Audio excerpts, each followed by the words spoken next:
안녕하세요, 꿈꾸라 대추입니다.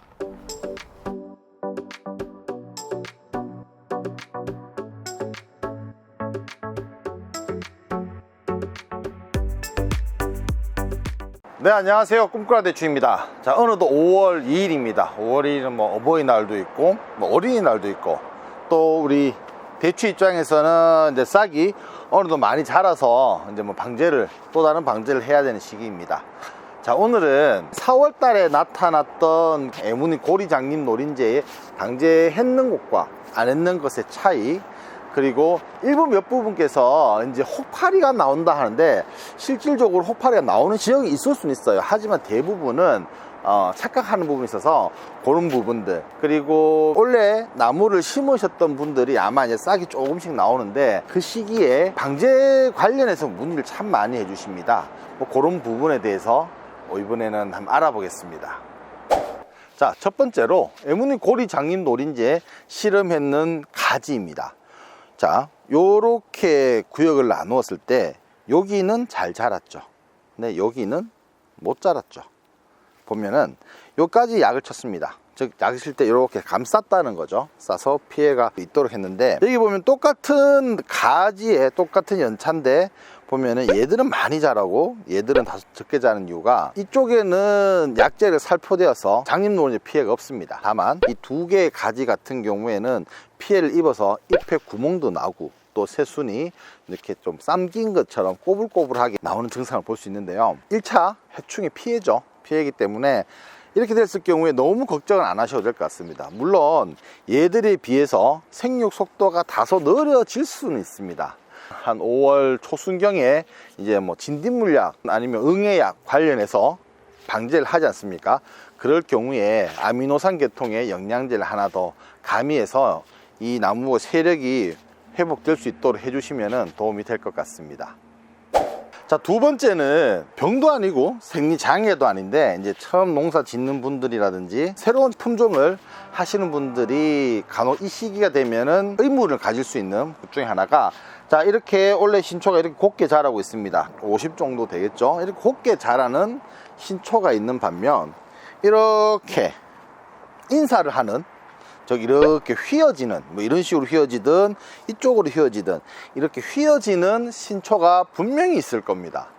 그래서 어떤 분들은 수분이 부족하다, 어떤 분들은 또 뭐 병이다 이런데, 그런 건 아니고요. 이렇게 자라는 거는 밑에가 이렇게 목지로 굳어지기 전에 윗부분이 그만큼 빨리 자라서 그래요. 즉 생육이 좋아서 그렇습니다. 그래서 어느 정도 이제 밑에가 점점 굳어지게 되면 얘들도 이렇게 서니까 여기 관련해서 너무 신경 안 쓰셔도 되고, 다만 지금 노지 같은 경우 이렇게까지 신초가 나오는 지역은 거의 없을 거고, 대부분 하우스 지역에서 이런 증상이 나올 수 있는데, 이럴 경우에는 물만 부족하지 않도록 충분히 해주시면은 이런 증상은 앞으로 열흘 정도가 되면은 어느 정도 앞부분처럼 이렇게 곱게 자라게 되니까, 이런 부분에 대해서는 너무 신경 안 쓰셔도 될 것 같습니다.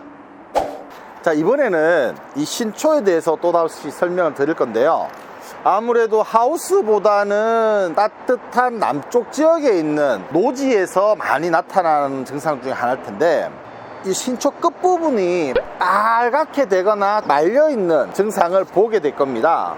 벌써 혹파리 피해다, 약을 방지해야 된다 이렇게 하는데, 엄밀히 보시면은 혹파리 피해랑 얘랑은 좀 달라요. 혹파리는 잎 전체를 다 말아버리고 그 잎 색깔이 약간 검붉은 빛을 띠는데, 그리고 그걸 까보면은 그 안에 애벌레가 있습니다. 하지만 얘들 같은 경우에는 신초 끝부분만 그래요.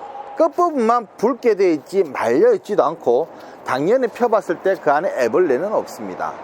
즉 신초에 나타나는 자연적인 현상이고, 오히려 이게 붉다는 거는 잘 크고 있다는 증거이기 때문에 이 어린 신초에 혹파리로 오해하지 마시고 약은 살포 안 하시는 게 더 좋을 것 같습니다.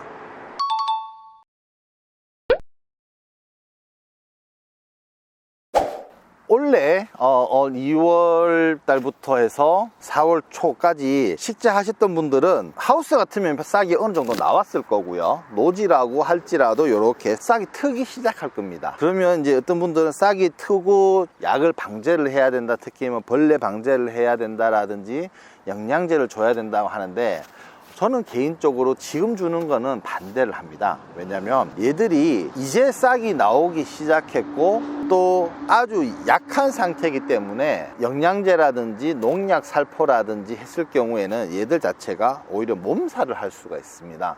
그럼 내가 방제하려면 이런 신초가 최소한 한 20에서 30cm 정도, 이 정도 선 자랐을 때 하시기를 저희는 권장을 해드립니다. 자, 그러면 또 어떤 분 그러시죠? 그러면 약을 타서 방제는 못하면 내가 뭐 퇴비를 준다라든지 비료를 주면 어떻습니까? 라고 이렇게 물어보시는 분들이 많은데요. 제가 나무 한 그루를 한번 뽑아 보겠습니다.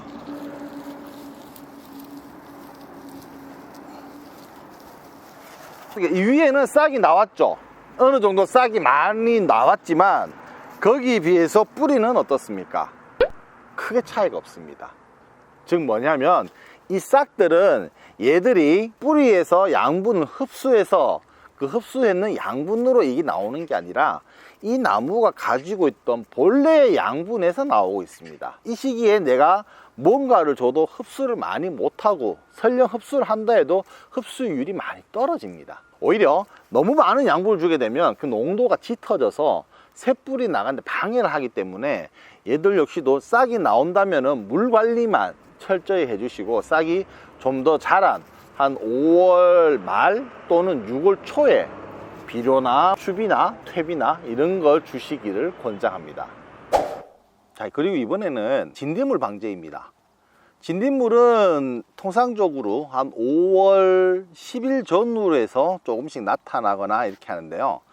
하지만 내 주변에 이렇게 민들레가 있다면은 이야기는 달라집니다. 지금 현재 민들레 끝부분을 보면은 까맣게 목화진딧물이 잔뜩 묻어 있는 게 보일 겁니다. 현재 목화진딧물은 다른 데는 잘 없는데 민들레 보면은 끝부분에 목화진딧물이 있다면 이 진딧물이 날아가서 대추 새싹에 가해를 할 수가 있습니다. 해서 내 밭 주변에 민들레가 피어 있고 민들레 끝부분에 이렇게 까맣게 목화진딧물이 많이 붙어 있다면은 내 밭에도 진딧물 성충이 날라올 것이고, 그렇게 되면은 5월 초순이 아니라 지금 당장 가해를 할 수가 있기 때문에 한번 면밀히 살펴보시고 새싹에 진딧물이 붙어 있다면은 진딧물 약만 방제해 주시기를 권장드립니다. 자, 5월 달은 많은 병해충을 방제를 해야 되는 시기죠. 예를 들어 진딧물, 응애, 잎마리 나방, 균으로 따졌을 경우에는 이제 줄기 마름병이라든지 그 외에도 1차 적심이라든지 아니면 결과지 제거라든지 참 많은 일이 5월 달에 이루어질 거고, 어떻게 보면 농사가 시작되는 달이기도 하고 그만큼 중요한 달인 것 같습니다. 저희도 적기에 좋은 정보를 많이 알려드리도록 노력하겠습니다. 네, 이상 꿈꾸라 대추였습니다. 감사합니다.